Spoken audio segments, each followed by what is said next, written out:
Le cuisinier Pierre Gagnaire était ce samedi 16 septembre l'invité de Xavier Demoulin dans le podcast de RTL Au cœur de la création. Dès le début du programme, le journaliste l'a interrogé sur Johnny Hallyday. Le chef a alors raconté une anecdote savoureuse. Élu meilleur cuisinier du monde, à la tête de 16 établissements à travers la planète. Pierre Gagnaire, 73 ans, était l'invité de Xavier Demoulin ce samedi 16 septembre dans le nouvel épisode du podcast de RTL Au cœur de la création. Qu'est-ce qui fait courir notre homme qui cultive comme personne l'esprit de famille et le goût des autres? Au moins deux choses assurément, la quête de l'absolu et cette envie d'avoir envie, a déclaré en préambule le présentateur, avant de lancer un extrait de la chanson de Johnny Hallyday, L'Envie, écrite par Jean-Jacques Goldman. Une chanson qui n'est pas anodine car Pierre Gagnaire a vécu plusieurs anecdotes savoureuses avec le taulier.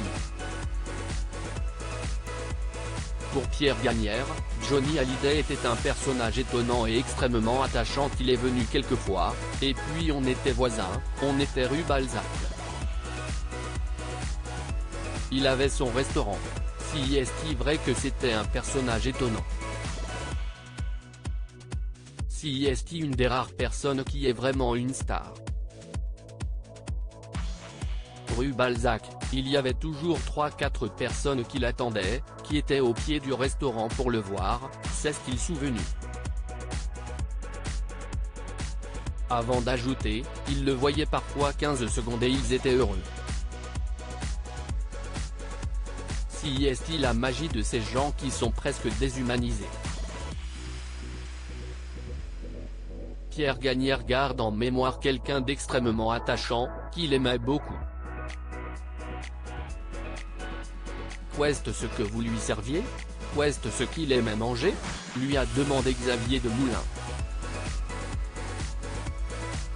Il aimait surtout fumer, une bonne gitane, et boire un bon coup, lui a répondu sans hésiter le chef.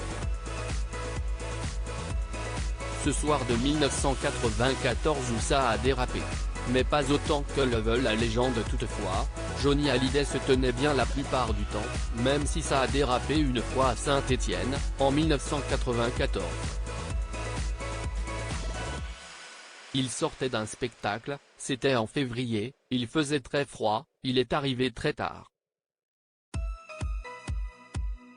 J'ai passé une heure en face à face avec lui. Il était déjà bien fatigué. Et ensuite, effectivement, si est un peu parti en vrille.